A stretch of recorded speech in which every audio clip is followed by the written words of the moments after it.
it's probably upper 30s. I didn't bring a thermometer with me, but that finesse jig had sat there for, I don't know, 25-30 seconds. But understand that it's not really just sitting still when a fish like this picks it up. It's sitting on the bottom, and that floating plastic of the crayfish claws is sitting there doing this, just kind of waving its arms saying, how you doing? All right, let's go get another one. That didn't take long to come back for number 2. That was the next cast. Very next cast. And that's what high water does for you. When you can find an eddy like this, there's a bunch of them there, and I'm just sitting on top of them. Not as long, but fat. Hello, fat face. They're beautiful. He's really, I wish you could have the angle on this. They're chameleons, and they change the same color as the water. I'm holding it right against that water, and his scales have chameleon to really that same shade. Thank you. It occurred to me after I cast back in there again, I've caught 2 nice fish on this.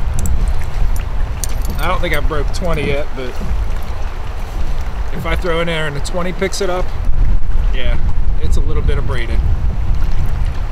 Gotta retie. It takes less than a minute to retie.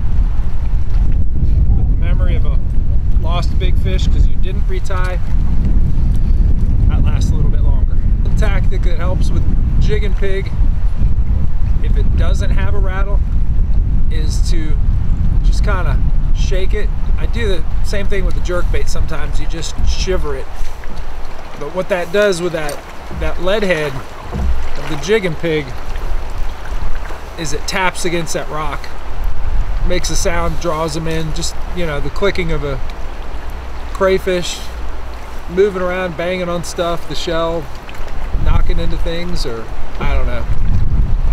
Maybe it has nothing to do with noises that crayfish make, but it works. It, you know, just taking that lead head and going tick, tick, tick, tick, tick, just shaking it. You don't move it, you don't hop it, you just kind of bounce it, bounce it, bounce it without it moving towards you. I'm looking over in this brush.